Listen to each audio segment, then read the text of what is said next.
안녕하세요. 자, 오늘부터 이제 수업 들어가실 파트는요, 문제 해결 능력 논술에서 우리 이제 코트라 시험 대비로 해서 직무 능력 평가 시험을 대비하기 위한 수업인데, 일단 저희 수업은 4번을 수업 진행할 거고, 오늘부터 이제 화요일마다 4번 수업 진행할 건데요. 일단 이제 오늘 첫날이기 때문에 첫날이 되게 중요한 게 이제 기출 문제를 좀 보셔야 대응이 가능할 것 같아요. 오늘 이제 드린 자료를 보시게 되면 거기 이제 기출 문제가 있으실 건데, 그 기출 문제는 2013년도 기출 문제예요. 그러니까 지금 이제 문제 해결 능력 논술 시험이 또는 직무 능력 평가 시험이 재작년에 처음 들어왔어요, 코트라에서. 재작년에 처음 들어오면서 그때 이제 시험을 제대로 대비를 못 하신 분들이 대부분인 게, 그전에는 시험 한 번도 공고가 안 뜬 상태에서 갑자기 이제 공고 뜨고 시험 봤으니까 사람들이 굉장히 많이 당황했죠.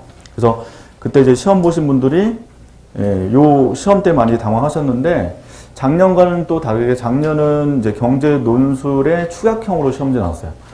이 직무능력 평가 시험 자체가. 그래서 일단은 그 기출을 좀 보셔야 대비 가능할 것 같고요. 그 다음에 좀 오늘 첫날이니까 좀 말씀을 드리면, 지금 이제 인문 있고 어문 있고 이공 있죠.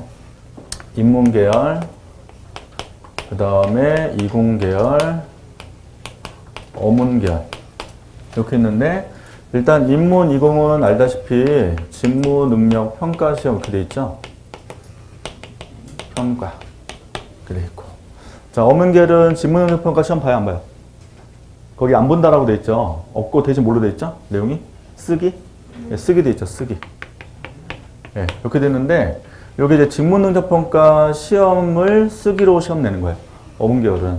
그래서 요게 이제 우리 인문 이공은 한글로 시험 문제 나오는 거라면, 어문 계열은 뭐 중국어도 있고 뭐 스페인어도 있고 하실 텐데, 이분들은 자기 언어로 시험 문제, 자기 언어로. 그래서 똑같은 문제를 대신 쓰는 거는 자기 언어로 쓴다 라는 차이가 있어요. 그래서 원래 어문 계열로 직무 능력 평가 수업을 들으셔야 돼요, 원래 원칙상. 그래서 요거는 저도 예전에 몰랐거든요. 그때 처음 이제 공고 떴을 때 쓰기 시험이 별도로 따로 있는 줄 알았는데, 이게 실제 시험 보시면 그때 중국어를 합격하신 분들이 저한테 얘기했던 게, 여기 동일한 문제라고 해요. 동일한 문제. 그래서 직무 능력 평가 문제 자체를 동일하게 내되 대신 언어만 바꿔서 출제가 됐다는 게 이제 2010년도 기준이고, 그 다음에 이제 재작년에는 시험을 언제 봤어요? 11월에 봤죠. 11월 달. 그때 11월 본 이유는 이제 10월 달에 국정감사 있었기 때문에 코트라 그때 한 달 딜레가 되면서 뒤에 시험 봤었는데, 그때 이제 뒤에 보면 그 과정에서 보시게 되면 출제를 제대로 못했어요, 그때 교수님들이. 그래서 어떻게 출제했냐면, 아까 말씀드린 경제 신문을 가지고 그 신문 바탕으로 요약해서 시험 보도록 하는 걸 출제됐는데, 오늘 이제 드린 기출문제 보시면 2014년도 문제는 굉장히 어렵게 나왔죠. 그때는 여유가 있다 보니까 7월부터 이제 준비해서 그때 이제 교수님들이 출제를 했는데 굉장히 꼼꼼하게 자세하게 출제를 했습니다. 그래서 오늘 이제 첫날 그 개요를 잠깐 보시면 좋을 것 같아요. 되게 중요한 내용이니까. 자, 일단 거기 시간 배분 나오죠. 시간 배분. 그러니까 재작년 2014년도 기준에서는 그 문제 해결 능력 평가 시험이 90분으로 시험 문제를 줬어요. 시간을. 1시간 반 정도 시간을 주는 거고요. 대신 작년도 2014년도는 1시간을 줬어요. 1시간. 왜냐면 문제가 달랐으니까. 그런데 이제 문제 구성 보시면 2014년도는 문제를 3문제 줬어요. 3문제. 그래서 제1문, 제2문, 제3문. 그 3문제 줬는데, 실제 가장 많은 시간 뺏기기 뭐냐면 제3문이에요. 3문. 그 제3문이 뭐냐면 보고서 작성이에요. 제3문이 보고서 작성이었고, 여기서 사람들이 시간을 많이 뺏기고, 여기가 제일 배점이 높았습니다. 1문, 2문, 3문 중에서. 오히려 제 1문과 2문 있죠? 1문하고 2문은 약간 자료 해석의 느낌이었어요. 자료 해석. 이렇게 된 느낌. 그래서 1문, 2문, 3문. 세 문제를 시험 문제 냈고요. 그래서 밑에 이제 배점 보시면 점수 배점이 다르죠? 1문이 30점, 2문이 30점, 3문 40점. 그러니까 보고서 쪽에 40점 배점 줬고, 1문, 2문 자료 해석 쪽에 30점의 배점을 줬어요. 반면 이제 작년 같은 경우는 이제 경제 논술 추각형으로 기사를 주고 요약하고 쓰는 내용을 줬기 때문에 한 문제밖에 출제 안 했죠. 그래서 작년에 이제 시험 보신 분들이 문제 해결을 2013년에 맞춰서 굉장히 열심히 준비하셨는데 생각보다 너무 쉽게 나와서 약간 당황하셨어요. 너무 쉬운 바람에. 그래서 작년도 알다시피 당락은 이제 경제 논술이 당락. 이었습니다. 그래서 올해도 뭐 지금 7월 말에 시험 보는 과정에서 실제 인사 담당자 얘기를 들어보게 되면 이쪽에 직무능력평가 시험보다는 이제 경제 논술을 더 중요하게 공부하라고 얘기하거든요. 왜냐면 경제 논술이 좀 더 까다로울 가능성이 크고 갑자기 공채가 좀 당겨졌기 때문에 이쪽에 직무능력평가 시험 굉장히 쉽게 나올 가능성이 커요. 그래서 일단은 저희 수업은 2013년도 대비되고 2014년도 대비가 돼도 종합적으로 그냥 문제를 접근할 겁니다. 어차피 제가 보기에는 둘 다 가능성이 있기 때문에 한쪽만 노릴 수 없고 두 개 다 할 수밖에 없을 것 같아서 일단 두 개 다 준비를 하는 방향으로 저희 진행할 거고, 그리고 2014년은 지금 100점 기준 이렇게 돼 있죠. 100점 만점으로 돼 있다. 근데 이쪽 직무능력평가나 문제해결 능력 논술은 점수 차이가 별로 크지 않다라고 보시면 될 것 같아요. 그래서 경제 논술 쪽이 점수 차가 크고 이쪽 파트는 점수가 굉장히 크지는 않았습니다.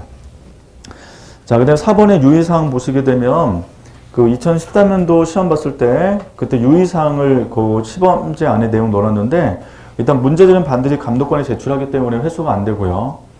근데 두 번째 이제 자료를 제시해요. 자료 제시.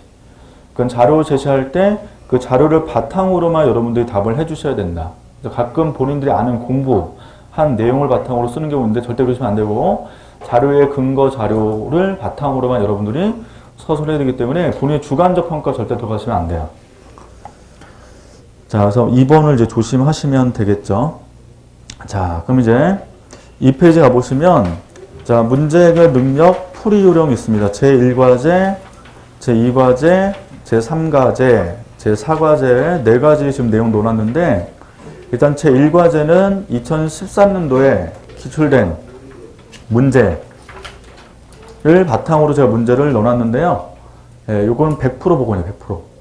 그래서 100% 복원이기 때문에 제가 좀 약간 말씀드리면 좀 그렇지만 하여튼 요거가 똑같이 나올 가능성도 있죠. 왜냐면 이게 출제를 보게 되면 굉장히 좀 공을 들여서 문제를 만들었기 때문에 만약 올해 시험 낸다 똑같이 그러면 변형 가능성이 없어요. 제 생각은 이게 좀 문제 만들기 좀 어렵다 보니까 다시 출제가 어렵거든요. 그래서 이 유형을 잘 보시면 실제 이게 비슷한 유형 나올 때 아 이렇게 나오겠구나 라고 판단이 가능하실 것 같아요. 자, 제 1과제 보시면 적합한 방안을 도출하는 과제들이 있죠. 그 사례 한번 읽어볼게요. 실제 그 나온 지문인데 강호동 푸드 회사가 나와 있고요.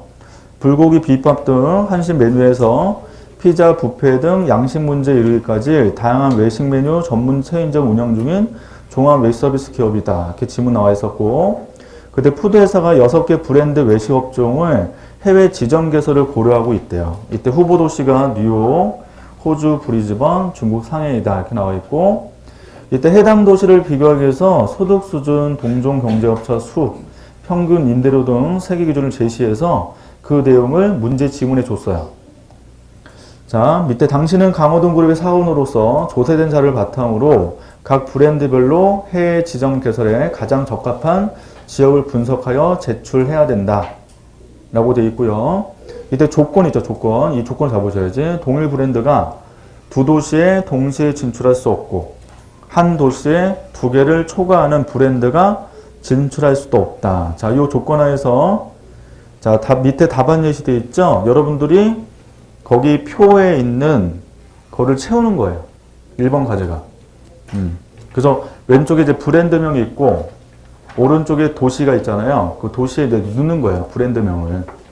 자, 그럼 지금 사원 A의 답안 예시가 있고요. 뒷장에 사원 B의 답안 예시 있어요.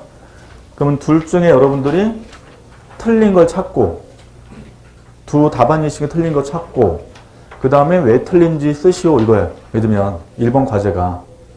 그러면 딱 보시면 사원 A의 답안하고 사원 B의 답안을 두 개 비교해 보시면 어디가 틀린 거예요? 사원 B가 틀렸죠. 그럼 왜 틀렸는지 쓰셔야지.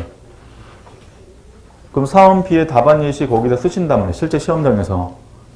그걸 논술용지에 쓰시는 거예요. 왜 틀렸냐? 왜 틀렸냐? 그럼 사원 B의 답안 예시 왜 틀렸어요? 일단 첫 번째 낫뚜루 보시면 일단 동일 브랜드가 두 도시에 동시에 진출할 수 없다는 조건하에서 위배됐고, 그쵸? 그 다음에 상해 같은 경우 보시면 상해 세 군데 도시에 브랜드명이 3개 들어갔죠. 자, 아까 조건에 따르면 동일 도시에 두 개 브랜드를 초과 진출할 수 없는 거죠. 요거 쓰는 거예요, 지금. 1문제가. 그 1문 쉬워요. 쉽지. 그러니까 1문은 그냥 거저주는 문제예요, 1문 문제는. 이런 문제는. 그러니까 1부는 알다시피 몸풀기 하는 문제고, 이제 2문부터 이제 본격적으로 들어가겠죠.